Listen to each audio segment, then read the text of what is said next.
بسم اللہ الرحمن الرحیم.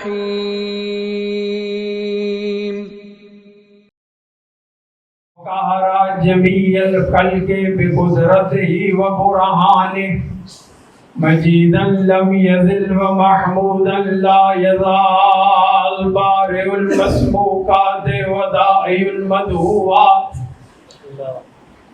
الصلاة والسلام على اول الاوائل في البدايات وآخر الأواخر في النهايات مطلع الكمالات ومجمع السعادات نجم الشرف والعظمت شمس فلك الرسالة والحکمہ خاتم المرسلین وسلطان المسلمین وامام المؤمنین سیدنا و مولانا ابی القاسم محمد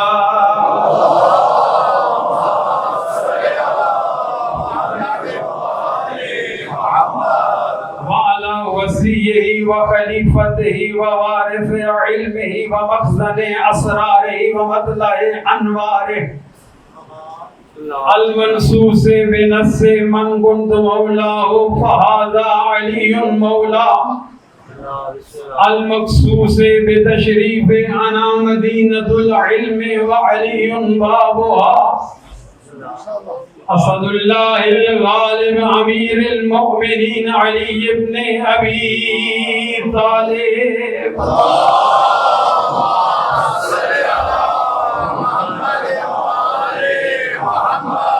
وعلى السیدۃ الجلیلۃ الصدیقۃ الطاہرۃ المطہرہ قطب فلک العصمت ومرکز سماء الافا القمر القمرا الدرۃ البیضاء اللؤلؤۃ اللؤلؤا الحورات الانسیہ فاطمۃ الزہرا سیدۃ نساء العالمین.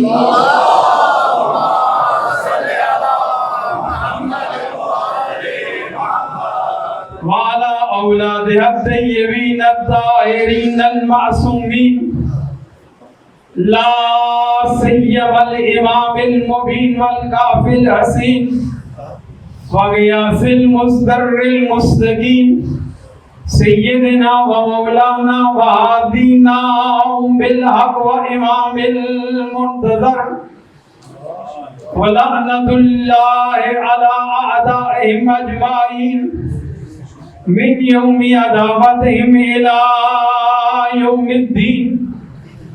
أما بعد فقد قال الله تبارك وتعالى في كتابه المجيد وفرقانه الحميد وقوله الحق. بسم الله الرحمن الرحيم. إنما وليكم الله ورسوله والذین آمنوا الذین یقیمون الصلاة ویؤتون الزکاة وهم راکعون. صلوات پڑھیں.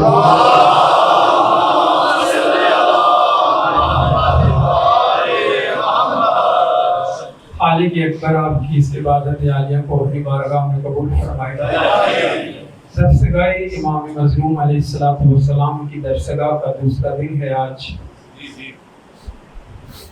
امید رکھتا ہوں اور یقین ہے کہ کافی احباب جو کل نہیں آ سکے تھے وہ آج تشریف لائے ہوں گے. نئی کچھ گیدرنگ بھی رش بھی زیادہ محسوس ہو رہا ہے, گرمی کی بھی شدت ہے, لیکن جو حسین مولا علیہ السلام کی محبت کی شدت مومنین کے قلوب میں ہے, اس کے مقابلے میں یہ گرمی کچھ بھی نہیں.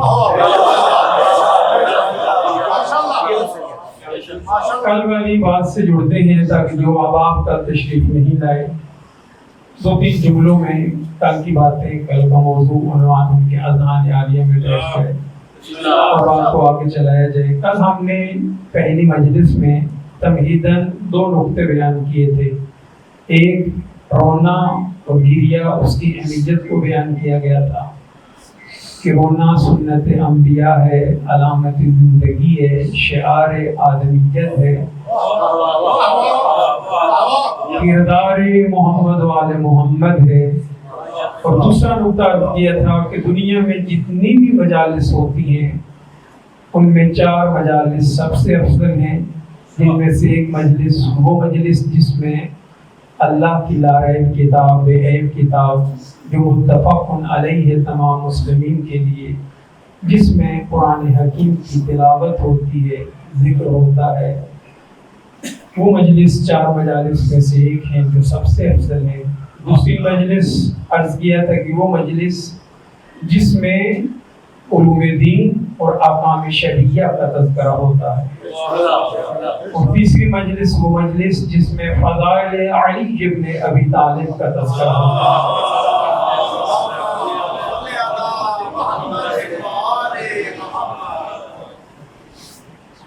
اب بات چھڑی چکی ہے کل والی، تو ایک جملہ نیا ہدیہ کر دیتا ہوں. بسم اللہ ماشاءاللہ. جو پہلی 2 مجالس عرض کی ہیں، ایک قرآن کے بارے میں، دوسرا وہ مجلس جس میں علوم شرعیہ کا تذکرہ ہوتا ہے، بڑے فضائل ان کے بیان ہوئے جو حقیر نے کل آپ کی خدمت میں بیان کی. تو ان میں سے ایک قطرہ ہی عرض کیا ہے سمندر کے مقابلے میں. لیکن جو تیسری مجلس ہے فضائل علی ابن ابی طالب، اس مجلس کے ساتھ کسی مجلس کا مقایسہ نہیں ہو سکتا.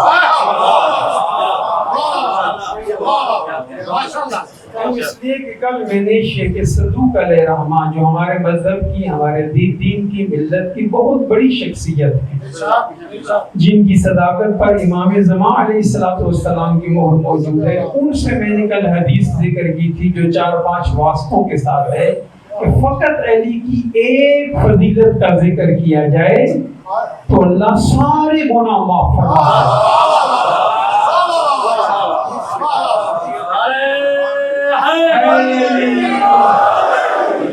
جیسے اس مجلس کے ساتھ کسی مجلس کا بھی مقایسہ نہیں، لہذا اسے غنیمت سمجھا کرے. اور اس میں کوئی مبالغہ نہیں ہے، نہ سمجھیے گا کہ مولانا ہیں، سید ہیں، شاید اپنے جد کی بات کر رہے ہیں اور اس میں مبالغہ کر رہے ہیں. نہیں، خدا کی قسم پاک پیغمبر صلی اللہ علیہ وآلہ وسلم سے ایسی ایسی احادیث مروی ہیں، اگر میری موضوع میں آئی تو میں کچھ عرض کروں گا کہ ان کے ساتھ مقایسہ ہی نہیں ہو سکتا.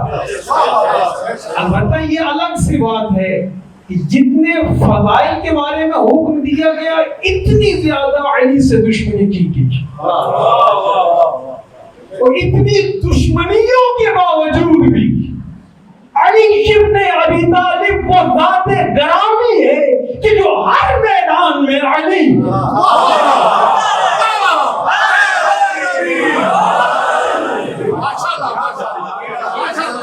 اللہ کو چوتھی مجلس عرض کی تھی کہ جن میں ان کے امر کو زندہ کیا جائے.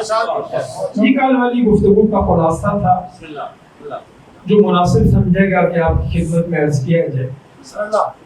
ابھی میں نے آپ کی خدمت میں قرآن مجید سورہ مائدہ پارہ نمبر 6 آیت نمبر 55 کی تلاوت کا شرف حاصل کیا ہے. انشاءاللہ باقی ایام جتنے اللہ نے توفیق عطا فرمائی اسی آیت کریمہ کے ضمن میں کوشش ہوگی کہ تسلسل کے ساتھ موضوع پر آپ کی خدمت میں عرض کیا جائے. آیت کریمہ کے ضمن میں ہمارا موضوع یہ قرار پایا ہے کہ ولایت کلیہ الہیہ محمد وآل محمد کو بیان کیا جائے. تھوڑا سا میں اور کھول دوں بات موضوع کی تاکہ ہر بچے کے ذہن میں بھی بیٹھ جائے کہ ہماری ان مجالس کا موضوع کیا ہوگا کہ محمد و آل محمد علیہ السلام کی وہ ولایت جو اللہ نے انہیں عطا فرمائی وہ کلیہ ہے، اس کے بارے میں ہم نے گفتگو کرنی. مزید موضوع کھلتا رہے گا انشاءاللہ. اور آج اس موضوع کا پہلا دن ہے اور آج میں ایک فہرست بیان کر دوں، آپ کے اذہان میں آ جائے گی ساری بات. یہ تکرار بھی انشاءاللہ ہوگی گائے بگائے تاکہ باتیں ذہن میں بیٹھی رہیں. سب سے پہلے آپ کی خدمت میں قرآن مجید سے ولایت کی اہمیت کو عرض کیا جائے گا کہ اللہ نے اپنی اس بے عیب کتاب میں، لاعیب کتاب میں ولایت کا کیا مرتبہ بیان فرمایا، کیا مقام بیان فرمایا، محمد و آل محمد کی ولایت کیا ہے، کتنی ہے، اس کو حکم کیا ہے، اللہ نے اس کے بارے میں کیا ارشاد فرمایا۔ جب تک اس موضوع پہ بات چلے گی، یہ جو پہلا نقطہ ہے ہمارے موضوع کا، اس پہ گفتگو ہوگی، اور اس کے بعد احادیث محمد و آل محمد کی نظر میں ولایت کا کیا مرتبہ ہے، کیا مقام ہے۔ پھر آگے چل کر ہم بات کریں گے کہ یہ ولایت جو ہے کیا چیز ہے، اور یہ اصل کس کی ولایت ہے، اور پھر آگے بات پڑے گی کہ محمد و آل محمد کو اللہ نے کتنی ولایت عطا فرمائی ہے اور اس کا کیا حکم ہے۔ بس دعا یہی ہے کہ اللہ ان ایام کے صدقے میں سب سے پہلے ہمیں اپنی معرفت عطا فرمائے، اور اس کے ساتھ ساتھ محمد و آل محمد کی معرفت نورانیہ عطا فرمائے۔ صلوات پڑھیں محمد و آل محمد۔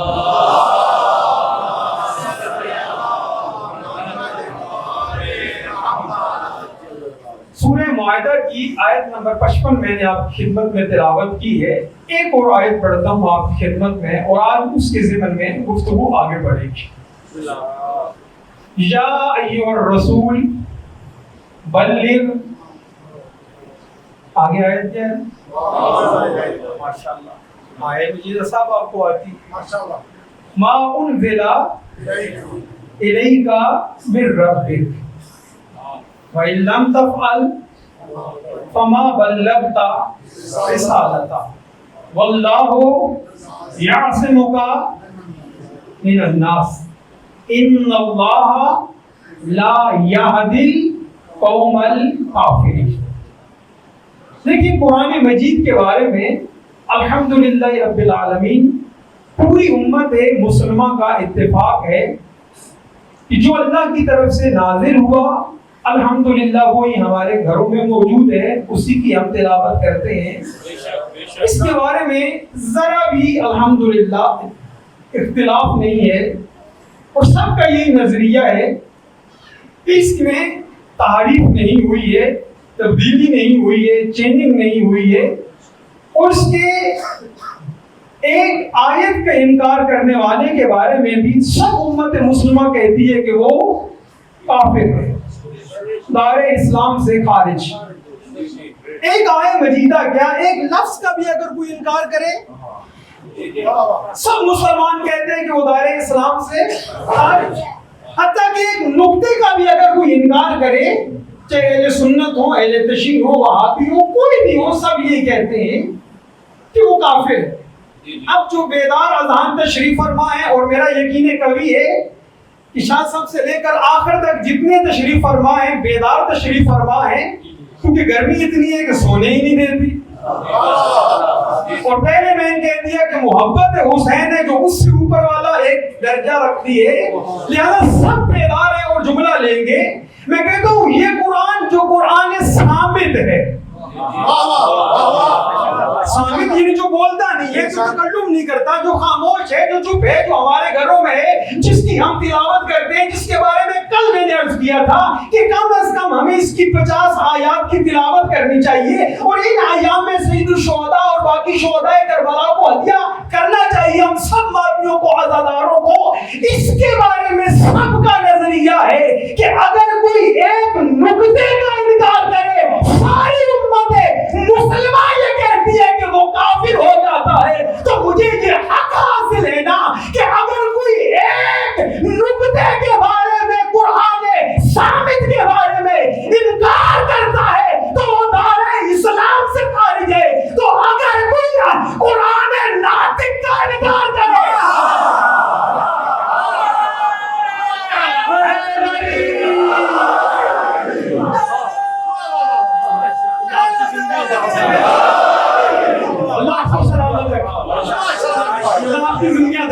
بات پچھلوں تک پہنچ رہی ہے نا، آخر تک دیکھیے مجلس کا ماحول ہے اور سب حاضر ہیں، چونکہ معصومین حاضر اور ناظر ہیں۔ اونچی آواز سے نعرہ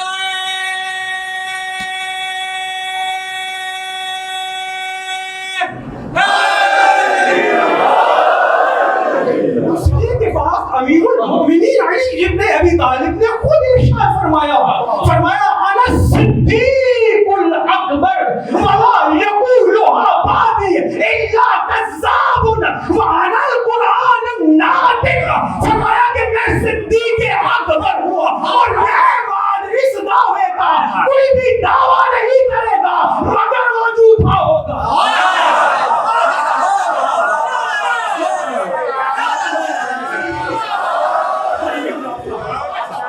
کیا فرمایا وانا القرآن الناطق اور میں قرآن ناطق ہوا. جوانی خود فرما رہے ہیں کہ میں قرآن ناطق ہوا. اگر کوئی قرآن ثابت کے ایک نقطے کا انکار کرے تو وہ کافر ہو جاتا ہے نا. ہم یہاں پر اس نقطے میں امت مسلمہ کے ساتھ ہیں اور انہیں دعوت دیتے ہیں آؤ ہمارے بھائیوں آؤ ہمارا بھی ساتھ دو. اگر ثابت کے ایک نقطے کا انکار کرے تو وہ کافر ہے جو پورے قرآن ناطق کا انکار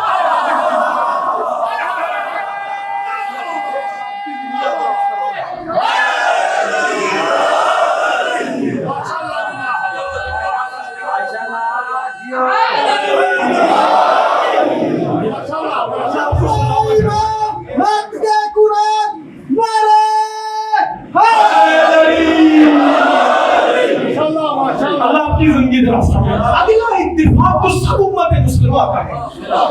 میرے بچوں کو بھی یہ بات پتا ہوگی الحمدللہ رب العالمین کہ ہمارے گھروں میں قرآن کی تلاوت ہوتی ہے تو اللہ کرے اس سے بڑھ کر اللہ ہمیں قرآن کی معرفت عطا فرمائے. بڑی عظیم کتاب ہے خدا کی قسم. اگر غور کیا جائے نا ہر لفظ پر آپ کو سبحان اللہ کہنے کا دل چاہے گا. ترجمے سے پڑھے غور کر کے پڑھے. اگلا اتفاق ہے امت مسلمہ کا.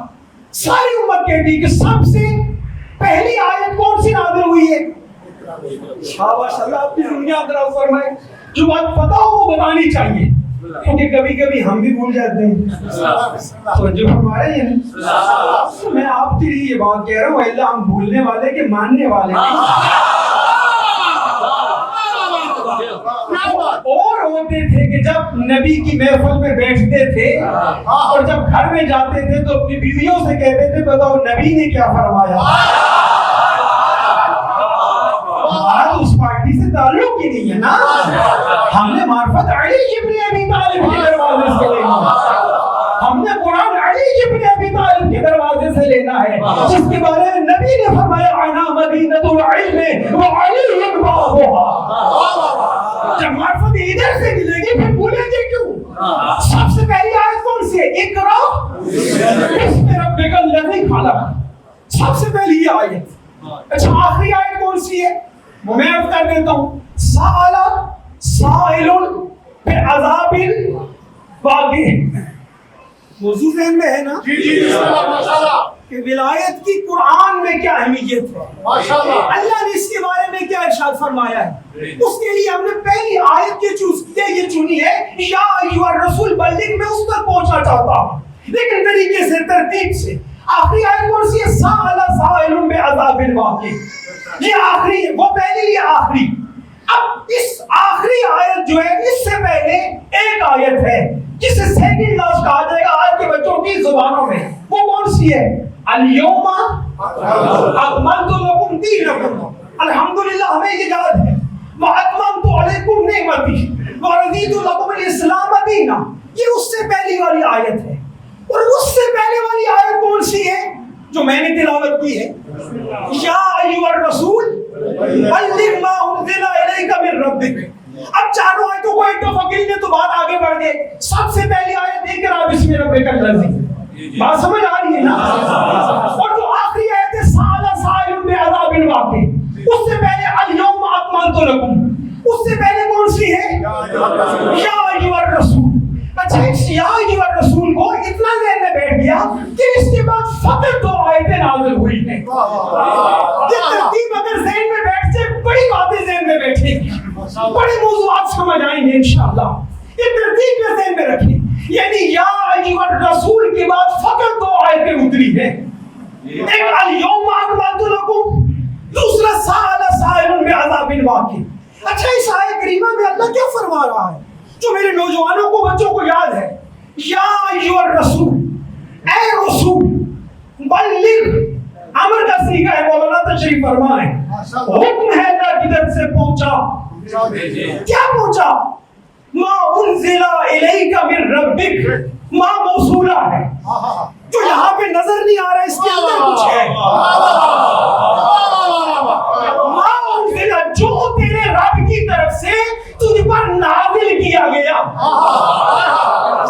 وَإِن لَّمْ تَفْعَلْ فَمَا بَلَّغْتَ رِسَالَتَهُ، اگر تو نے یہ نہ پہنچایا تو نے رسالت کا کوئی کام نہیں کیا. اللہ آپ کو سلامت رکھے. رک کر ایک بات جملے معترضہ کے طور پر بریکٹ کے اندر عرض کرتا چلوں. حقیق کی ہمیشہ کوشش رہتی ہے، جب سے یہ توفیق رہی ہے ممبر پر، یعنی کم از کم 25-30 سال سے الحمدللہ رب العالمین، بڑی دفعہ ایسے علاقوں میں جانے کی توفیق ہوئی جہاں بعض اوقات اہل سنت بھائی زیادہ ہوتے ہیں، اہل تشیع کم ہوتے ہیں، بعض اوقات برابر ہوتے ہیں، بعض اوقات اہل تشیع زیادہ ہوتے ہیں. کم بھی ہوں جتنے بھی ہوں، کوشش میری یہ ہوتی ہے کہ پوری مجلس میں سب کو ساتھ لے کر چلا جائے. اچھا، سب کو ساتھ لے کر چلنے کا کیا طریقہ ہے؟ حدیث مبارکہ ہے کہ اللہ نے تمہارے لیے اِنَّ لِلَّهِ حجتیں، اللہ کی 2 حجتیں ہیں.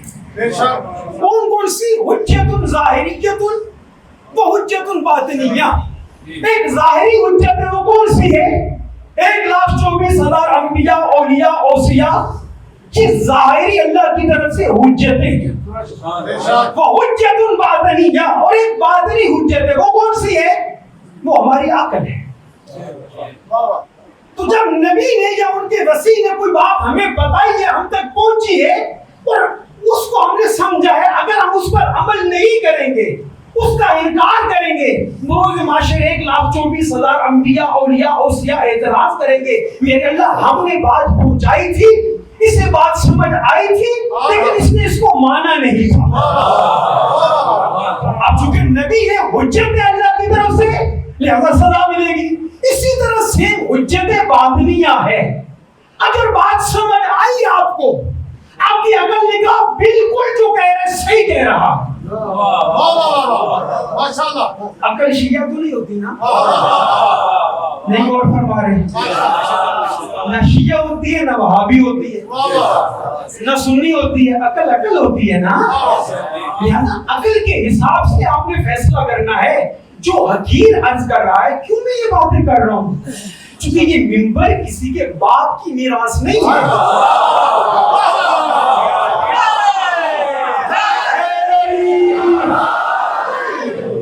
یہی وجہ ہے کہ پوری دنیا میں چلے جائیں، بڑے بڑے لوگ عجیب عجیب اعتراض کرتے ہیں. ایک یہ کہا جاتا ہے جی ایران میں اہل سنت کی مسجد نہیں ہے.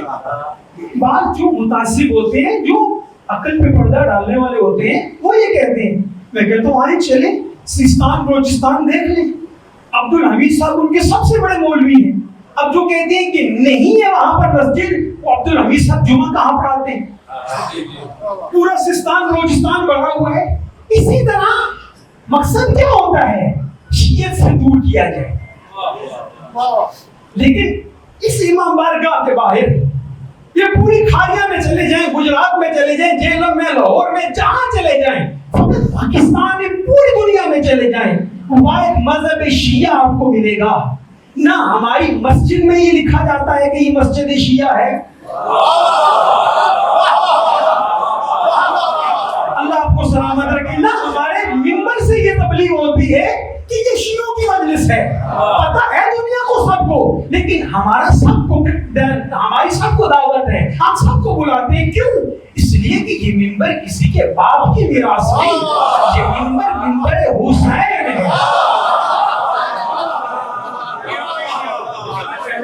حسینیت زندہ باد، حسینیت زندہ باد، عیدیت مرد آباد، آواز بلند تر سلامات.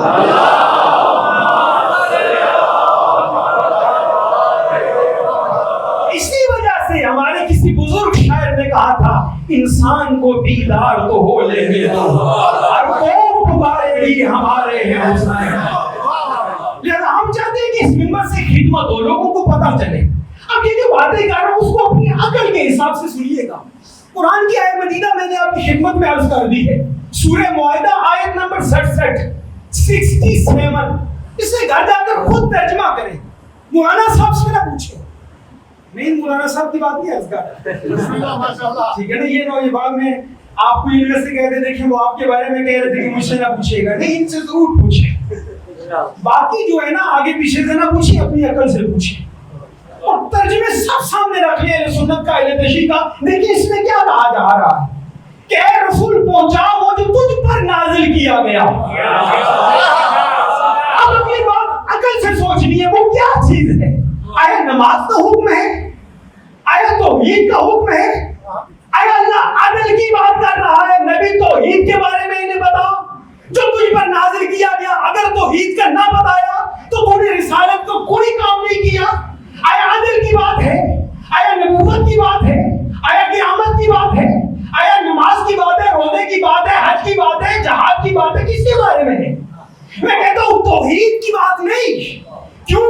اس لیے کہ توحید کا ذکر قرآن مجید میں 45 مرتبہ ہے، لیکن وہ اس آیت کے نازل ہونے سے پہلے ہوا۔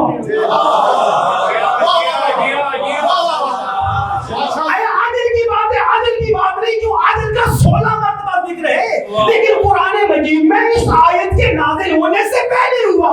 آیا قیامت کا تذکرہ ہے؟ نہیں، قیامت کے بارے میں 155 مرتبہ ذکر ہوا، لیکن اس آیت کے نازل ہونے سے پہلے ذکر ہوا۔ آیا نبوت کی بات ہے؟ نبوت کا 55 مرتبہ تذکرہ ہوا، لیکن اس آیت سے پہلے ہوا۔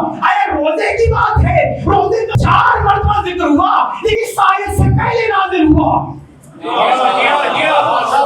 آیا حج کا عمرے کا تذکرہ اس کا 12 مرتبہ آیا، لیکن اس آیت کے نازل ہونے سے پہلے ہوا۔ تو اس آیت میں اللہ کیا فرما رہا ہے؟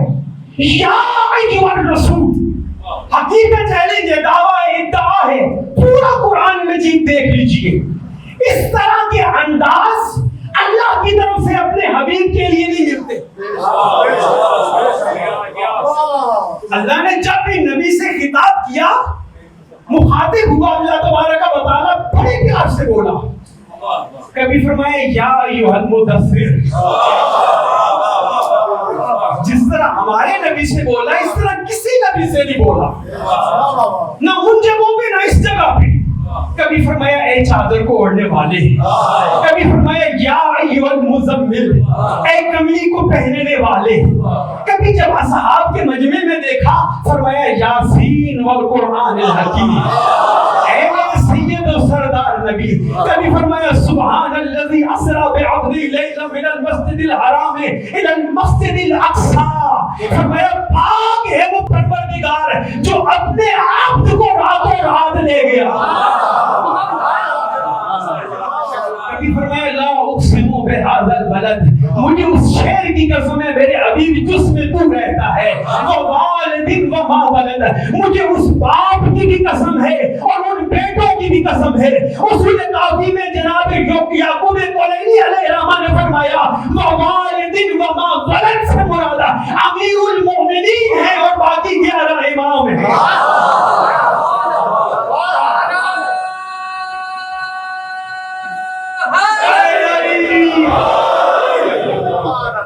جب بھی فرمایا بڑی ناز پر داریاں اٹھائی، لیکن یہاں فرمایا یا ایھا الرسول، اے رسول، یہاں وہ ذات کبریا جلال میں آ گیا۔ آپ کہیں گے کیوں جلال میں آ گیا؟ دیکھیں نا، ایک دم تو کوئی بندہ بھی جلال میں نہیں آتا، ایک دم تو ہم جیسا بھی غریب جو غصے میں انسان ہے، بشر ہے، وہ بھی غصے میں نہیں آتا۔ کوئی بات ہوتی ہے 2 مرتبہ 3 مرتبہ 4 مرتبہ کہا جاتا ہے، پھر بندہ غصے میں آ جاتا ہے۔ لیکن وہ پروردگار غصے میں کیوں آ گیا؟ اچھا میں اس کی وجہ بتاتا ہوں۔ یہ جو آیت مجیدہ ہے یا ایھا الرسول بلغ پہنچا، یہ کب نازل ہوئی؟ جب رسول خدا آخری حج پڑھ کے واپس آ رہے تھے۔ اچھا کتنی ذی الحج کو نازل ہوئی؟ یہ بھی میں ابھی عرض کر دیتا ہوں۔ اس سے پہلے مجھے بتائیے پاک پیغمبر صلی اللہ علیہ وآلہ وسلم کو معراج کتنی مرتبہ ہوئی؟ 120 مرتبہ۔ توجہ فرما رہے ہیں یا نہیں؟ شاید بعض لوگوں سے ایک نہ ہضم ہوتی ہو، آپ کہہ رہے ہیں 120 مرتبہ، تو میں کہتا ہوں اللہ 240 مرتبہ بھی ہمارے حبیب کو لے جاتا نا ہمیں خوشی ہوتی، ہمیں غم نہیں ہوتا جتنی مرتبہ لے جائے۔ وہ محبوب ہے، یہ حبیب ہے، اس کی اپنی باتیں، اس کی اپنی باتیں ہیں، لیکن ہمارے صادق مولا نے فرمایا اور جب نبی کو معراج پر اللہ 120 مرتبہ لے گیا، اور اگلا جملے پوری ذمہ داری سے عرض کر رہا ہوں، اللہ نے ہر معراج میں نبی کو واجبات کا حکم دیا۔ سب سے پہلے اور سب سے زیادہ جس واجب کے بارے میں حکم دیا وہ محمد و آل محمد کی ولایت کا حکم دیا۔ نماز روزہ قرآن سے میں ولایت کی اہمیت عرض کر رہا ہوں، سب سے زیادہ ولایت محمد و آل محمد کا حکم دیا۔ آخری مرتبہ جو معراج ہوئی وہ 10 ذی الحج کو ہوئی۔ 10 ذی الحج عید ہے نا، نبی حج پڑھ کے جب تمام کر چکے اللہ لے گیا وہاں پر فرمایا یا ایھا الرسول، توجہ دارو، وہاں پر اللہ لے گیا، وہاں پر اللہ نے فرمایا میرے حبیب دیکھ میں نے ہر نبی کا وصی بنایا ہے، جانشین بنایا ہے، وزیر بنایا ہے، نبی اب تو دنیا سے اٹھنے لگا ہے، تو میری بارگاہ میں آنے لگا ہے، اپنے بعد میری طرف سے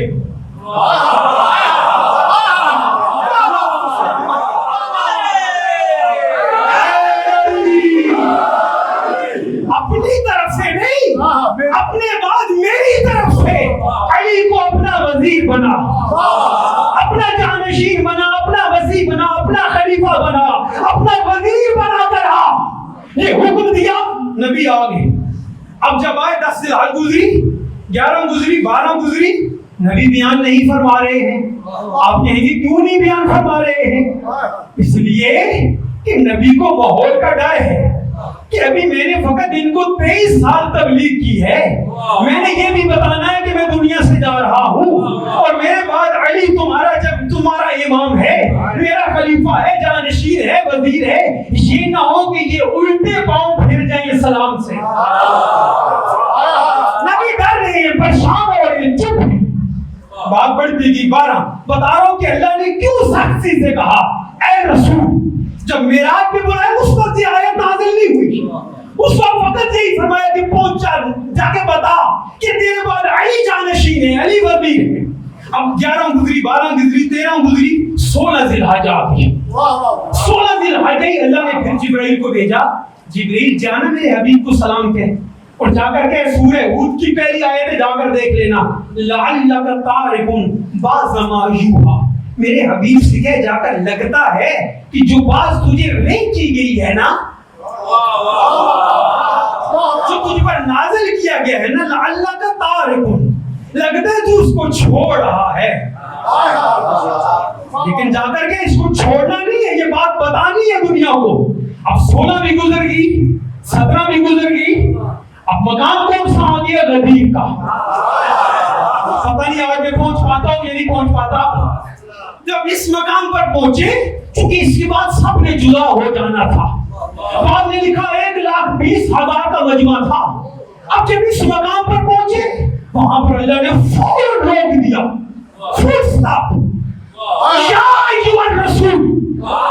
اس وقت یہ حکم آیا کہ رسول اس کے بعد برداشت نہیں ہے، اس کے بعد علی کی وصایت کا اعلان کر کرنا مجھ سے برداشت نہیں ہو سکتا۔ یہاں پر فرمایا پہنچا،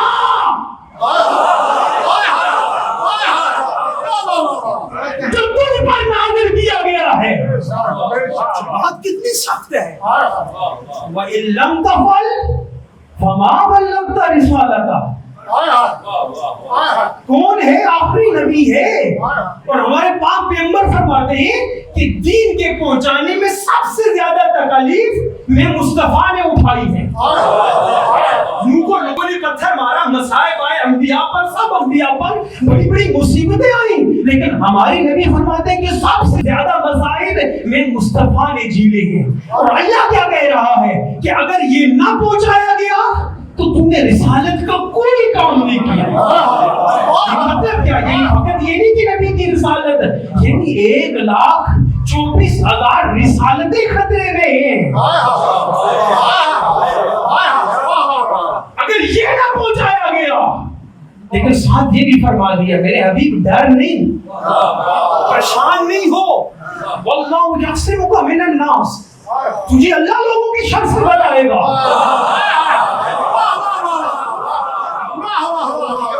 ان اللہ لا یہدی القوم الکافرین، اللہ کافروں کی ہدایت نہیں کرتا۔ آج سے لے کر کل بھی آپ نے حقیق کی مجلس سنی، آج بھی سماعت فرما رہے ہیں، باقی بھی 8 دن اور جب تک زندگی رہے گی سماعت کریں گے۔ میں اشعار کم پڑھتا ہوتا ہوں، لیکن یہ جو آیت کریمہ ہے نا، اس کے ضمن میں ہمارے ایک بڑے عظیم شاعر گزرے ہیں، انہوں نے کچھ اشعار لکھے ہیں، وہ میں پڑھتا رہتا ہوں جب اس موضوع پہ پڑھوں۔ وجہ کیا ہے؟ اس لیے کہ وہ آیت کے عین مطابق ہے۔ آیت آپ ذہن میں رکھیں، تلاوت میں کرتا ہوں، یا ایھا الرسول بلغ ما انزل الیک من ربک، اے میرے نبی پہنچا۔ لیکن اب میں نے آیت نہیں پڑھنی، میں نے آگے اشعار پڑھنے ہیں۔ آپ سب کا دل ہے؟ اچھا وہ جو پچھلے تشریف فرمائے اندھیرے میں، ان کا بھی دل ہے؟ آپ کو سلام ہے، اللہ آپ کی زندگیاں دراز فرمائے، لیکن یہ اشعار ضائع نہیں ہونے چاہیے، جو آیت کے عین مطابق ہے۔ اے میرے نبی پہنچا، اگر یہ نہ پہنچایا تو انہیں رسالت کا کوئی کام نہیں کیا۔ اسی کے ضمن میں انہوں نے لکھا میرے محمد جبرائیل آیا، وہ یہ کہتے ہیں، آیت کا ترجمہ کر رہے ہیں، میرے محمد رسول برحق ہو، تجھ پہ 100 سلام میرا۔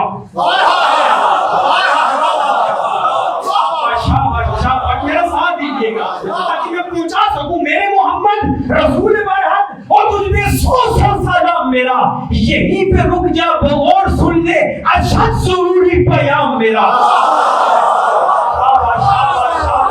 اللہ آپ کی دنیا دراز فرمائے۔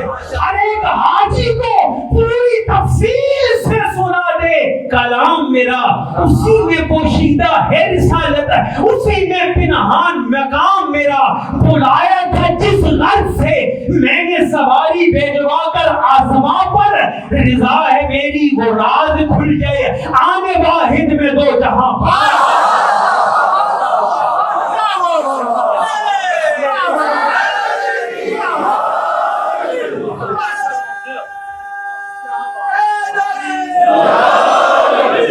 آگے کیا فرمایا ہوا؟ لَن تفعل فما بلغت رسالتہ، اگر تم نے یہ نہ پہنچایا، تم نے رسالت کا کوئی انتظام نہ کیا۔ کیا فرمایا؟ اللہ اکبر، فرمایا نہ رستے میں کوئی رکاوٹ ہو، پہلے یہ اہتمام کر لے۔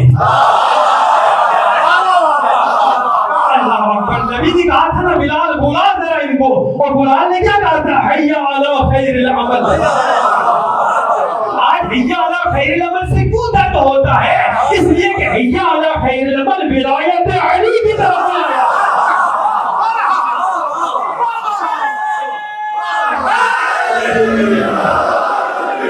نہ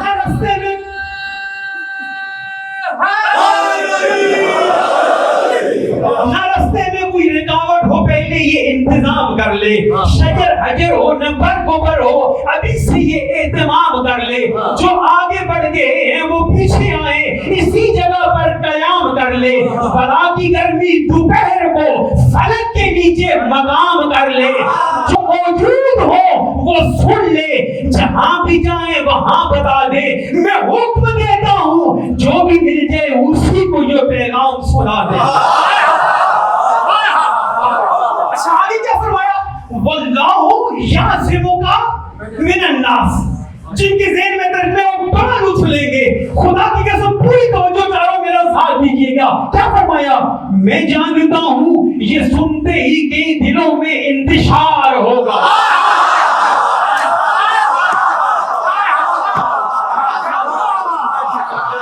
اللہ آپ کی دنیا دراز فرمائے۔ میں جانتا ہوں یہ سنتے ہی کئی دلوں میں انتشار ہوگا۔ اچھا جو غدیر کا ماحول تھا نا، وہاں مولائی جہاں تک تشریف فرما تھے، وہ جو سب سے پیچھے بیٹھے تھے نا، ان کو زیادہ سکون مل رہا تھا۔ غدیر کا ماحول بننا چاہیے، غدیر کی باتیں عرض کر رہا ہوں۔ کیا فرمایا؟ میں جانتا ہوں یہ سنتے ہی کئی دلوں میں انتشار ہوگا، جگر میں شدت سے درد ہوگا۔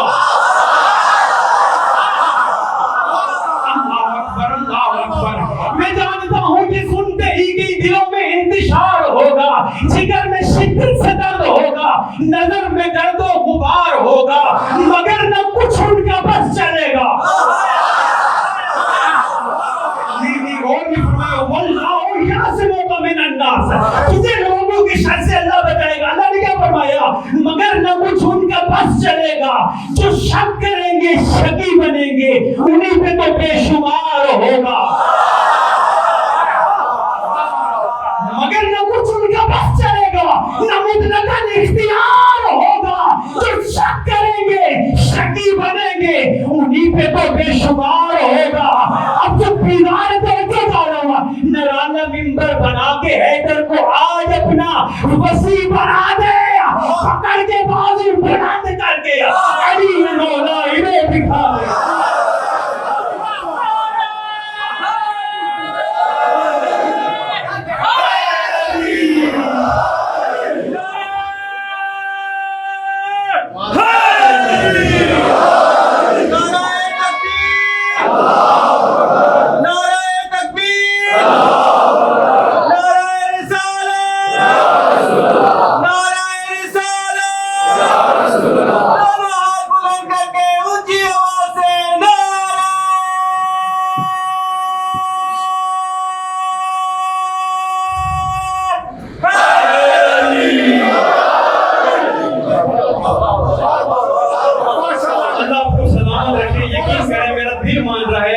دے رہا ہے کہ اگر آپ غدیر میں ہوتے نا بڑے خوش ہوتے۔ غدیر ہی بنا باجی، غدیر ہی بنا۔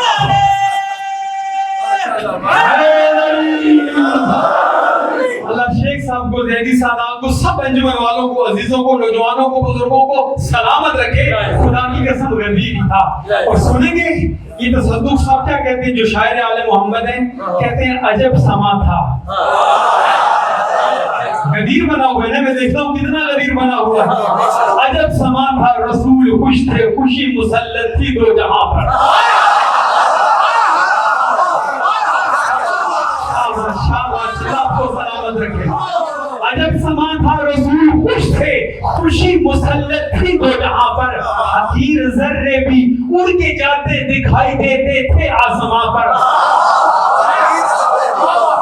حقیر ذرے بھی اڑ کے جاتے دکھائی دیتے تھے آسماں پر۔ تمام ملک کہہ رہے تھے جہاں پر تھے وہ زمین و آسماں پر۔ تمام مولائی کہہ رہے تھے گھروں میں تھے وہ جہاں جہاں پر۔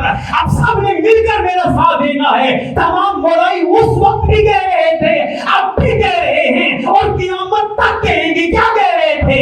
کیا کہہ رہے تھے؟ تمام مولائی کہہ رہے تھے گھروں میں تھے وہ جہاں جہاں پر۔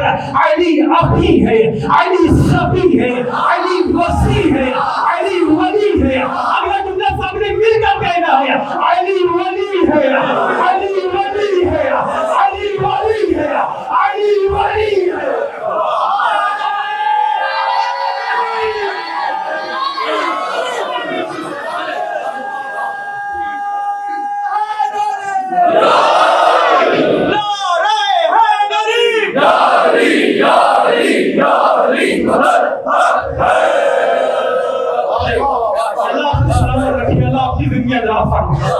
اب سب اہل تشیع نے بھی لکھا، اہل سنت بھائیوں نے بھی لکھا کہ جب پاک پیغمبر صلی اللہ علیہ وآلہ وسلم آخری حج کر کے 11 ہجری میں آئے، 10 ہجری میں آخری حج کر کے آ رہے ہیں، جب غدیر کے مقام پر پہنچے تو اس وقت اللہ نے فرمایا یا ایھا الرسول بلغ۔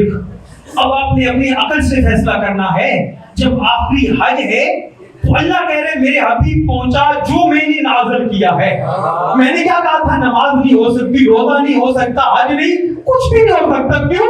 یعنی یہ جتنے بھی اوامر الہی، کیوں؟ اس لیے کہ آیا نماز لوگ پہلے نہیں پڑھتے تھے۔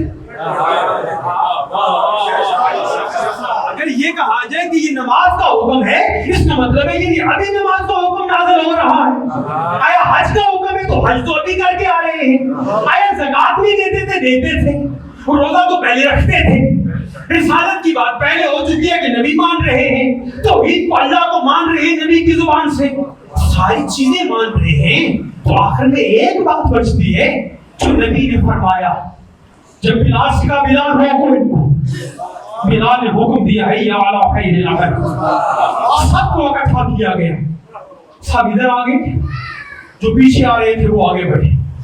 کتنا لکھا گیا؟ 1,20,000 صحابہ کا مجمع تھا۔ اب جب سارے اکٹھے ہوئے، نبی نے کیا کیا؟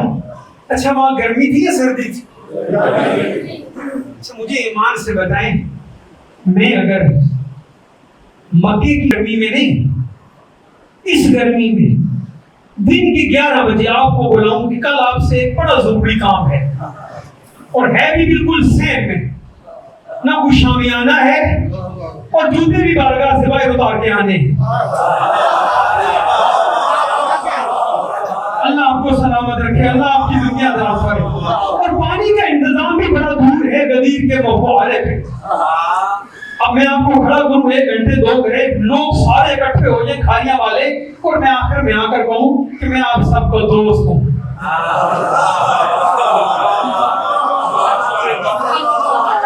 شاباش شاباش، جو سمجھ گئے، جو غدیر میں پہنچ گئے، میں تو ایسے ہی پہنچا سکتا ہوں نا۔ اچھا آپ لوگ میرے بارے میں کیا کہیں گے؟ زیدی صاحب تو بڑا اعلان کر رہے تھے، علامہ صاحب آ رہے ہیں، قبلہ مولانا صاحب نے بھی تعریف فرما دی ہے، یہ عجیب مولانا ہے، قم سے آئے ہوئے ہیں، اور گھنٹہ پورا ہمیں 2 گھنٹے گرمی میں کھڑا کیا ہے، اور آ کر کہہ رہے ہیں کہ میری طرف سے آج آپ کو یہ بتانا تھا فقط کہ میں آپ کا دوست ہوں۔ کل میری بات سننے آئیں گے آپ؟ نہیں سننے آئیں گے، لیکن میں یہ نہیں کہہ رہا ہوں آپ نے اور جو ہمارے یہ نہیں، میں پنکھوں کے نیچے کہہ رہا ہوں، ابھی تک بات نہیں کہا آپ، لیکن مجھے کوئی مانے گا؟ پچھلی باتیں میری سند کوئی جو بھی ہے اسے کچھ تسلیم کرے گا؟ کہیں گے یہ فارغ ہے یا نہیں؟ اچھا یہ حکم غدیر میں کون بیان کر رہے ہیں؟ مولانا صاحب کر رہے ہیں؟ شاباش شاباش، اجاز صاحب مولانا صاحب بیٹھے ہیں، یا حضرت آدمی بیان کر رہے ہیں؟ کون بیان کر رہا ہے؟ جو خاتم النبیین، جو افضل المرسلین ہے، جو سید الانبیاء ہے، جو عقل کل ہے، جو کل عقل ہے، جب سارے اکٹھے ہو گئے نبی نے کیا کیا؟ کہا فلان ادھر میرے پاس لے آؤ۔ ظاہری سی بات ہے، ادھر سے اللہ بھی کہہ رہے ہیں، اب بات میں بہت آگے نہ لے جاؤں، اللہ تجھے لوگوں کی شر سے بچائے گا۔ لوگ سوچ رہے تھے یہ کر کیا رہا ہے نبی؟ آج عجیب سی کیا پلان اپنے اپنے مجھے دے دو، پلان سامنے رکھیں گے، ایک پلان رکھا، دوسرا رکھا، تیسرا رکھا، چوتھا رکھا، توجہ فرما رہے ہیں؟ میں کہتا ہوں نبی نے یہ بھی فرمایا ہوگا، اے میرے صحابیوں ممبر بناؤ۔ آگے سے جواب ملا، یا رسول اللہ یہاں ممبر کیسے بنائیں؟ یاد رکھو ممبر نہیں بنا سکتے تو میرے باپ صاحب ممبر کیسے بناؤ؟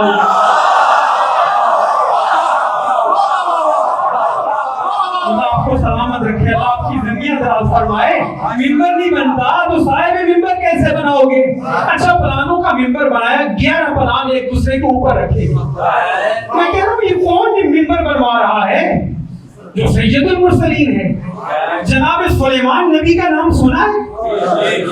کون ہے وہ؟ ہمارے نبی کی اس کے ساتھ کیا نسبت ہے؟ اشارے سے بات سے سمجھ آ جائے گی، وہ سید المرسلین ہے، یہ ان کے غلام بنتے ہیں۔ سلیمان فخر محسوس کرتا ہے ہمارے نبی کا خادم بن جائے، غلام بن جائے۔ جناب سلیمان نے بھی ایک تخت منگایا تھا، منگایا تھا یا نہیں؟ بولے نہیں تو بات اور لمبی ہو جائے گی۔ ویسے جو میرے قریبی بھائی ہیں نا، میرے قریبی صحابی، ایک میں سے انہوں نے کہا کہ 10 منٹ آج آپ کو میری طرف سے، ایک نے کہا 5 منٹ میری طرف سے، یعنی جو اصل ٹائم ہے یہ تو ان کا دل ہے، اور آپ کی محبتوں کو دیکھ کر جب میرا دل بڑھ جائے گا تو پھر کیا ہوگا؟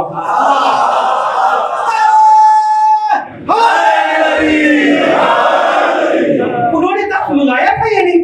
سادے باتوں میں ختم کروں، کتنی دیر میں تخت آیا تھا؟ آنکھ کی حرکت سے پہلے تخت آیا تھا یا نہیں؟ کس نے منگایا تھا؟ جس کے پاس کتاب کا تھوڑا سا علم تھا۔ میرے نبی کا تو ایک صحابی اور ایک بھائی ہوئے جس کے پاس پوری کتاب کا علم ہے۔ اللہ آپ کو سلامت رکھے۔ میں ان بچوں کو دیکھ کر ایک جملہ کہہ دوں، جو بچے یہاں پر بیٹھے ہیں، اللہ ان کی ماؤں کو سلامت رکھے اور ان کے ابواب کو باپوں کو سلام ہو کہ جو اس گرمی میں یہاں ان کو لے کر آتے ہیں. اللہ ان کی اور ہم سب کی معرفت نورانیہ میں اضافہ کرے. میں کہتا ہوں وہ تو اس کے پاس پوری کتاب کا علم تھا. میں کہتا ہوں وہ تو پوری کتاب کے علم کا مالک تھا. یہ تو وہ گھرانہ ہے جب یہ جاتے ہیں جنت سے لباس منگوا لیتے ہیں.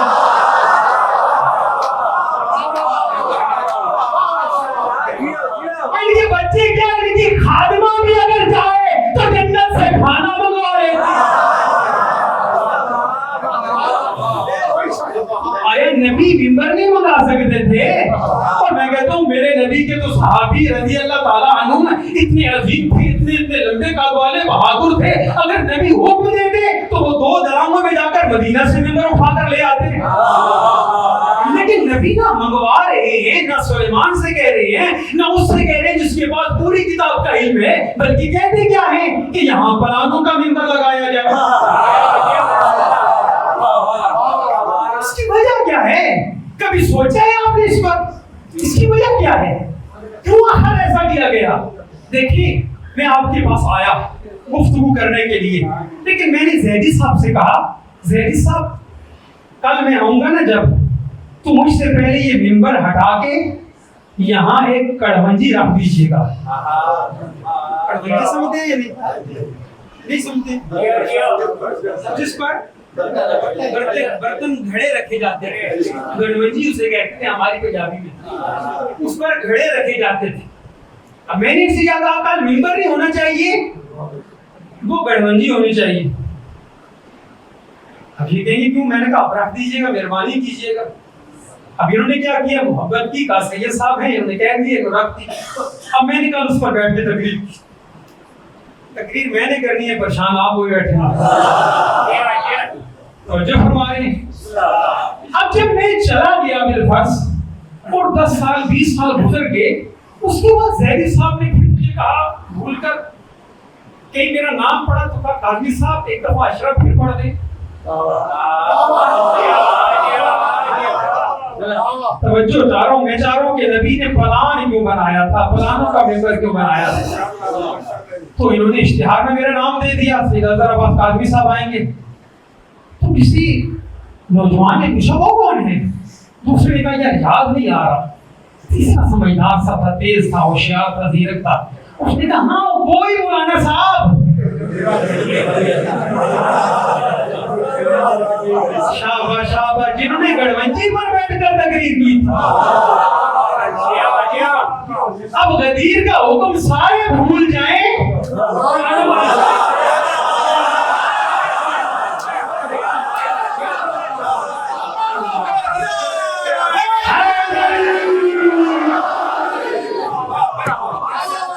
اللہ آپ کو سلامت رکھے, اللہ آپ کی زندگی دراز کرے. بعد میں جب بات ہوگی کہ وہی حکم جو بنانے والا تھا.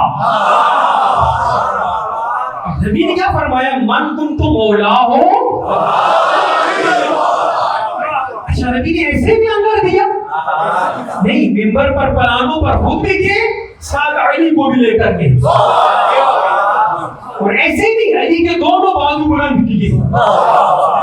میرے بچوں کو آج بھی یہ بات سمجھ آ رہی ہے, لیکن الحمدللہ رب العالمین, علی والوں خدا کی قسم اپنے ماں باپ کا شکریہ ادا کیا کرو. تمہیں انہوں نے اپنے دودھ میں اپنے خون کے ذریعے علی کی محبت کا جام پلایا ہے. لیکن بعد ہمارے بزرگ اہل سنت بھائی ہیں جنہیں آج آ کر حکم غدیر سمجھ آ رہا ہے. جب فرمایا کہ من کو تو مولا ہو, علی کو مولا ہو. اب اس کا کوئی انکار نہیں کر سکتا, چونکہ سنی شیعہ سب نے لکھا. تو اس لیے کہ پلان اس لیے لگائے تھے تاکہ قیامت تک کوئی بھولے نہ. اب سب نے لکھا ہاں یہ واقعہ ہوا تھا, پلانوں کا ممبر بنا تھا, رسول نے نبی کو, رسول نے علی کو پلانوں کے ممبر پر بلند کیا تھا, اور من کو تو مولا کہا تھا. لیکن یہ جو نبی کی نے کہا تھا نا کہ جس جس کا میں مولا ہوں اس کا علی مولا ہے. لیکن اس مولا سے انہوں نے یہاں پر یہ نکتہ چین کی, خدا کی قسم علی کے فضائل کو بڑی طرح مروڑا گیا, توڑا گیا, چھپانے کی کوشش کی. انہوں نے کہا ہے کہ یہاں پر مولا سے مراد ان چند آنے والے دنوں میں مولا کی مزید وضاحت کروں گا. یہاں اشارے سے آگے گزر رہا ہوں. کہا مولا سے مراد یہاں دوست ہے. جو میں نے مکسین میں اعلان کرنا تھا کہ میں آپ کا دوست ہوں، اور آپ نے قبول سے نہیں کرنا تھا. انہوں نے کہا نبی نے یہ فرمایا تھا کہ جس کا میں دوست ہوں اس کا علی دوست ہے. آج طارق جمیل صاحب اللہ ان کی توفیقات میں اضافہ فرمائے، انہوں نے آج آ کر کہا ہے، ان دنوں میں یعنی ان سالوں میں انہوں نے کہا کہ نہیں، یہاں پر علی کا جو اعلان کیا تھا مولا ہونے کا، واقعاً علی مولا ہے. خدا کی قسم اس سے پہلے تو فقط ہمارا مولا ہی کہتا تھا نا. اللہ اکبر. وہی فقط ہمارا مولا ہی گلیوں میں محلوں میں جا کر کہتا تھا علی مولا علی مولا علی مولا. اب طارق جمیل صاحب نے بھی کہا کہ علی واقعی مولا ہے، اور انہوں نے کہا کہ مولا کا معنی سرپرست ہے، مولا کا معنی حاکم ہے، مولا کا معنی صاحب اختیار ہے. آخری بات چھوڑ رہا ہوں، اگلی بات انشاءاللہ یہاں سے کل شروع کریں گے. یعنی نبی نے کیا فرمایا کہ جس کا میں مولا ہوں اس کا علی مولا ہے. تو نبی نے کیا فرمایا تھا کہ آیا نبی کھاریوں والوں کا مولا ہے اور علی کھاریوں والوں کا مولا ہے؟ فرمایا نہیں، جس کا میں مولا ہوں اس کا علی مولا ہے. مطلب کیا؟ یعنی اگر بات کو کھولا جائے تو ہمارے بچے بھی کیا بیان کریں گے؟ یہ بیان کریں گے کیا کہ نبی نے یہ فرمایا تھا اگر میں آدم کا مولا ہوں تو علی آدم کا مولا ہے، اگر میں نوح کا مولا ہوں تو علی نوح کا مولا ہے، اگر میں عیسیٰ کا مولا ہوں تو علی علی مولا علی مولا شجر مولا حجر مولا علی مولا علی مولا بابا کے ساتھ دل مولا علی مولا علی مولا میرا مولا میرا مولا علی مولا علی مولا علی علی علی علی خوشبو دیجیے امام زمانہ علیہ السلام بلند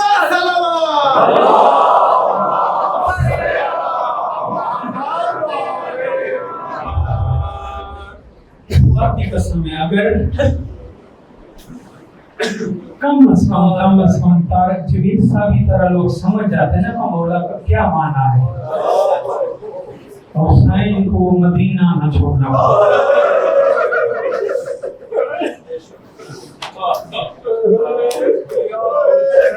اجرکم علی اللہ اجرکم علی اللہ. کوئی اسلام کی کوئی غم نہ دے، اللہ کو سلامت رکھے، میری ماں بہنوں کے پردے سلامت رکھے، بزرگوں کا سایہ آپ کے سروں پر سلامت رکھے. جن کے بچے بیمار ہیں، خصوصاً ہمارے ایک عزیز بیمار ہے، اللہ اس کو صحت کاملہ عاجلہ عطا. سورہ اسلام کی کوئی غم نہ دے. تو کل دو روایتیں میں نے آپ کی خدمت میں عرض کی تھی کہ حسین کون ہے.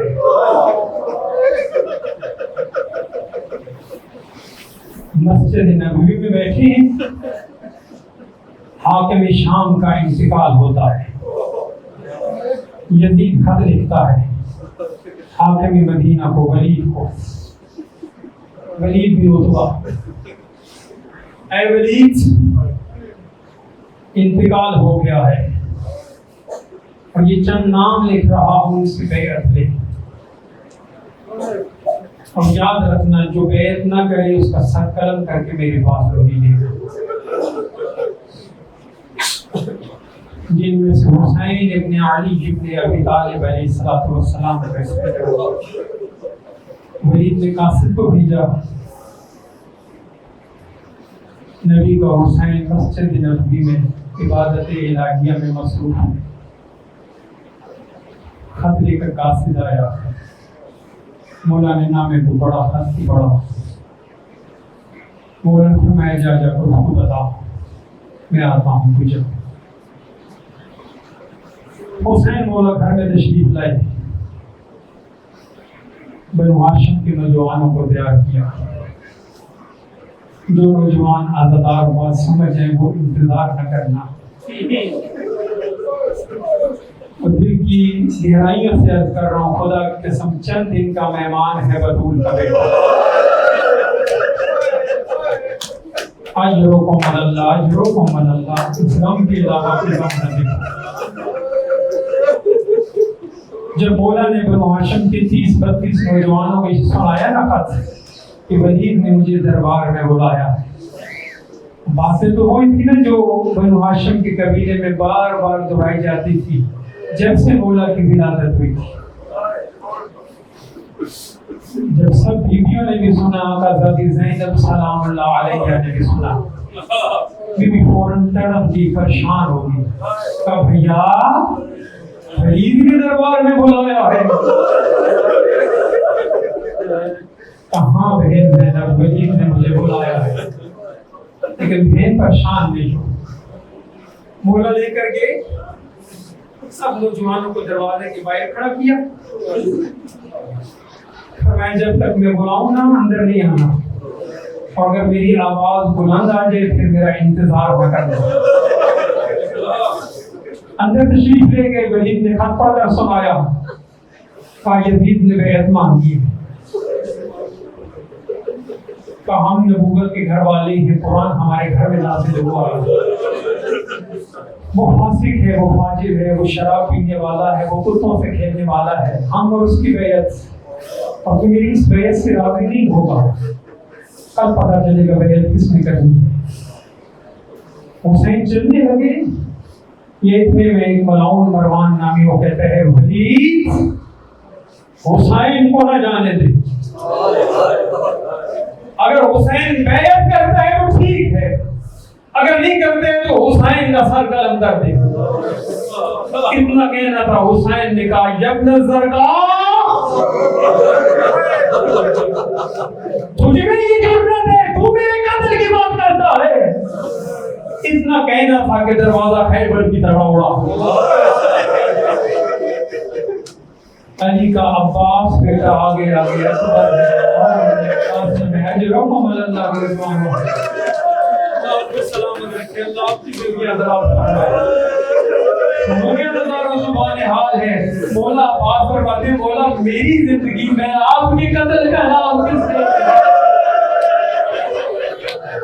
اجرکم اللہ اجرکم اللہ، لیکن فرزند رسول فرماتے ہیں عباس تلوار نہ اٹھانا، ہم خاندان نبوت ہیں، ہم جنگ میں پہل نہیں کرتے۔ عباس کو چپ کرا کے بطول کا بیٹا واپس لے۔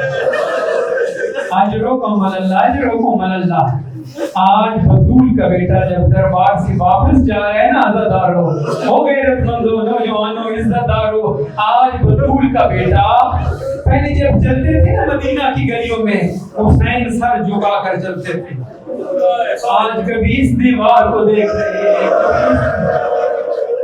اجرکم اللہ اجرکم اللہ، سوائے اسلام کی کوئی غم نہ دیکھو، خدا کی قسم انتظار نہ کیا کرو مصائب کا، جہاں دل ٹوٹ جائے ہائے کر دیا کرو، بطول تم سے راضی ہو جائے گی، اگر مدینہ نواز سے راضی ہو جائے گی۔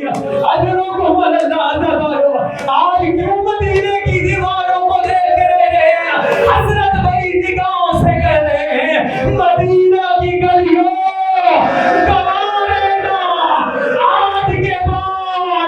بطول کے بیٹے نے واپس نہیں آنا۔ اجرکم اللہ اجرکم اللہ، سوائے اسلامی کے کوئی غم نہ دیکھو۔ ہاں رونے والوں گھر میں آئے ہیں، دروازے پہ بیویاں چل رہی ہیں، کبھی زینب ادھر جاتی ہے کبھی ادھر جاتی ہے، کلثوم ادھر چلتی ہے، اتنی پریشان ہے، اتنی دیر میں دکل باب ہوا، دکل باب کا ہونا تھا، فوراً زینب نے دروازہ کھولا، بھائی کو گلے سے لگا دیا، بھائیا خیر تو ہے۔ اجرکم اللہ اجرکم اللہ، سوائے اسلام کی کوئی غم نہ دیکھو۔ کہا زینب نانا کی امت اب مدینے میں رہنے نہیں دیتی، کہا بس تیاری کرو، نہیں پڑتا مفصل تیاری ہوگی عزادارو۔ آخر ذاتی بی بی زینب سلام اللہ علیہ کو بھی تیاری کرنی تھی، لیکن کہتی ہے پہلے عبداللہ سے اجازت لے لوں، میرے شوہر ہے نا، شوہر کی اجازت ضروری ہے۔ اگرچہ مولا نے عقد میں یہ کہا تھا عبداللہ جب میرا حسین مدینہ چھوڑے نا میری زینب کو روکنا نہیں ہے. اجرکم اللہ اجرکم اللہ. اصدارو 3 دن کے بعد جب فضا آئی ہے نا گھر میں, آقا زادی زینب کو دیکھا, کیا دیکھا؟ رو رو کے بی بی کی آنکھیں سرخ ہو گئی ہے. سنو گے اصدارو رونے والوں, جب آنکھیں سرخ دیکھی ہے نا, رو کر کے آقا زادی فضا نے کہا بی بی مجھے ماں سمجھ کے بتا تیری آنکھیں سرخ کیوں ہو گئی ہے؟ ادھر سے بی بی نے کہا اماں ماں بھی کہتی ہے, ادھر سے سمجھ بھی نہیں پاتی ہے. اماں 3 دن ہو گئے ہیں میں نے اپنے حسین کو نہیں دیکھا. اجرکم اللہ, سوائے اسلام کی کوئی غم نہ دیکھو. ہاں عزیزارو, بیوی کو اجازت ملی, تیاری ہوئی, رات کے عالم میں نانا کے روزے پہ آئی. نانا کے روزے پر آ کر کہا نانا نانا جسے دوش پر سوار کراتا تھا نا, نانا جس کے گلے کے بوسے لیتا تھا نا, نانا جس کا رونا تجھے برداشت نہیں ہوتا تھا نا, نانا وہ حسین مدینہ چھوڑ رہا ہے. نانا تیری امت مجھے مدینے میں رہنے نہیں دیتی. اجرکم اللہ. اگر حسین نانا سے باتیں کرتے کرتے آنکھ لگ گئی ہے. یہ اتنی دیر میں رسول نے کہا حسین نانا تیرا انتظار کر رہا ہے, بابا بھی انتظار کر رہا ہے. حسین تو شہید ہو جائے گا. کہا نانا مجھے قبر میں لے لے. اجرکم اللہ. کہا حسین تجھے کربلا میں شہید ہونا ہے. اجرکم اللہ. ماں کے روزے پر آئے, بھائی کے روزے پر آئے, بھائی سے ودا کیا, ماں کی قبر پر آئے. جب ماں کی قبر پر آئے نا, آ کر کہا السلام علیکم یا ولی. اجرکم اللہ. السلام علیکم یا اماں ہو, اماں مجھے غریب کا سلام. سنو گے قبر سے جواب ملا علیکم السلام یا غریب السلام علیکم یا مظلوم علیکم السلام یا شہید القوم. اے غریب ماں کے بیٹے تجھ پر بھی سلام, اے ماں کے مظلوم بیٹے تجھ پر بھی سلام, اے ماں کی شہید بیٹے تجھ پر بھی سلام. اجرکم اللہ. عزیزانو آخری 2 روایتیں سن لو, نہیں پڑھتا زیادہ, اتنا سن لو. جب سب تیار ہو گئے, معامل آئے, سواریاں آئی, حسین مولا نے فرمایا اٹھو پر سامان رکھا جائے. عبداللہ ابن سنان اپنے باپ سے, وہ اپنے باپ سے نقل کرتا ہے کہ میں کوفہ میں آیا, مدینے میں آیا تھا یہ کوفہ کے خط لے کر, مجھے پتا چلا گیا کہ حسین مدینہ چھوڑ رہے ہیں, مکہ کی طرف جا رہے ہیں, عراق کی طرف جا رہے ہیں. کا مجھے اپنے خطوں کا جواب مل گیا, لیکن میں نے سوچا ذرا دیکھوں تو صحیح نا حجاز کے بادشاہ تیاری کیسے کرتے ہیں, وطن کیسے چھوڑ دیں گے. خدا کی قسم ہے وطن چھوڑنا بڑا مشکل ہے. حدیث میں بڑا تجربہ کیا, اللہ آپ سب کو زیارات پر لے جائے جو نہیں گئے ہو. خدا کی قسم جب زائر جاتے ہیں زیارت کے لیے, اپنی بیٹیوں کو چھوڑ کر جانا, بچوں کو چھوڑ کر جانا, وطن کو چھوڑ کر جانا بڑا مشکل ہوتا ہے. حسین نے کیسے مدینہ چھوڑا یہ اللہ بہتر جانتا ہے. جب سب تیاری شروع کی نا, سامان رکھا گیا, محفل تیار ہوئے. یہ اتنے میں حسین نے بنو ہاشم کے نوجوانوں سے کہا بیویوں کو سوار کرو.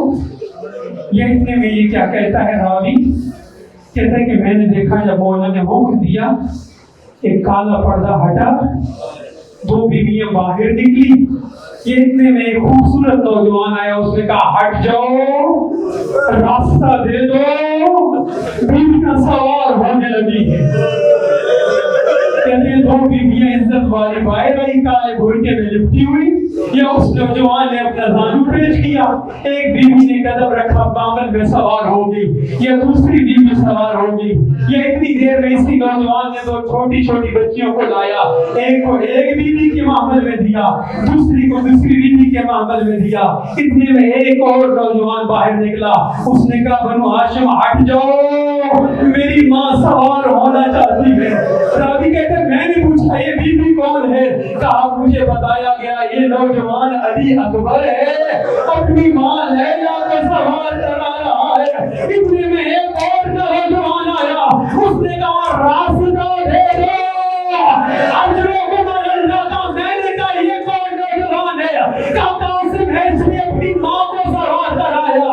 اجرکم اللہ، ازادار بیویاں سوار ہوتی گئی ہے، اس طرح عزت سے سوار ہوتی گئی ہے، ساری بیویاں سوار ہو گئی ہے۔ ممکن ہے کوئی میرے سنی بھائی بیٹھے ہو یہ کہیں گے کہ جب علی کی بیٹیوں کو، علی کی بہوؤں کو اتنی عزت سے سوار کرایا گیا، یہ نوجوان روتے کیوں ہیں، یہ بزرگ روتے کیوں ہیں؟ میں کہوں گا روایت یہاں رک جاتی ہے، لیکن میرے سنی بھائیوں یہ جو میرے نوجوان عزادار بیٹھے ہیں نا، انہیں فقط 28 رجب یاد نہیں ہے، اور خدا کی قسم ہے کہ انہیں قدر کر دیا، انہیں 28 رجب فقط یاد نہیں ہے، انہیں 11 محرم بھی یاد ہے۔ اجرکم اللہ، اجرکم اللہ، سارے کہنا ہائے زینب، ہائے حسین۔ کیوں ادا کرو؟ اس لیے کہ 11 محرم کو شام غنیمہ کے بعد جب 11 محرم آئی، عمر سعد نے اپنے پشتوں کو دفن کر دیا، سارے سوار ہو چکے۔ ایک دفعہ ادھر آئے جدھر علی کی غریب بیٹیاں بیٹھی تھی، جن کا عباس دنیا سے چلا گیا تھا، اکبر نہیں تھا، قاسم نہیں تھا، اور عزت والوں اللہ تمہاری نام اس کی سلامت رکھے۔ ہاں سرداروں، رونے والوں، ایک مرتبہ شبر لعین کہتا ہے، عمر سعد کہتا ہے علی کی بیٹیوں آؤ ہم تمہیں سوار کرائے، اجرکم اللہ، اور مر نہ جائے خدا کی قسم ہے۔ اور جس نے جی بھر کے نانا کا روزہ بھی نہیں دیکھا تھا، اجرکم اللہ، ایک مرتبہ علی کے بیٹے نے کہہ دیے اور شبر عمر سعد، اور تمہیں شرم نہیں آتی، اور ہم نبی کی بیٹیاں ہیں، رسول کی بیٹیاں ہیں، کہاں جاؤ پیچھے۔ آخری جملے سناتا دارو، ساری بیویوں کو آقا زادی زینب نے سوار کیا، لیلا کو سوار کیا، ام فروہ کو سوار کیا، کلثوم کو سوار کیا۔ آخر میں بی فضا آئی، فضا کہتی میں تجھے سوار کراتی ہوں آقا زادی، خالی اماں میری ماں کے حق کا واسطہ ہے، آج تو سوار ہو جا۔ وہ بھی سوار ہو گئی۔ سنو گے عزادار، رونے کا مقام یہ ہے نا، اتنے میں آخر میں آقا زادی زینب بچی، اور جو نوجوان پہنچ چکے ہو، اور کون بچا؟ ایک بیمار بچا، سنت سجاد ہے، رو کر کے کہا پھوپھی اماں ختم کر دیا میں نے، پھوپھی اماں میں آپ کو سوار کراتا ہوں۔ پھوپھی نے کہا بیمار بیٹا، سجاد تجھے زینب سوار کرائے گا، اجرکم اللہ۔ کہا پھوپھی اماں نہیں، میں آپ کو سوار کراؤں گا۔ عزاداروں بڑے بیمار تھے نا، زخمی تھے نا، پاؤں میں بیڑیاں تھی، ہاتھوں میں زنجیریں تھی، گلے میں تو کے خاردار تھا۔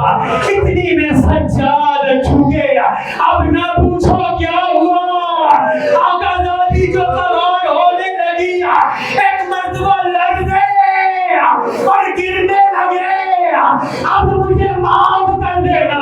اتنے میں دور سے شبر لعین آیا، اس نے جو تازیانہ اٹھایا، سجاد کی پشت میں مارا۔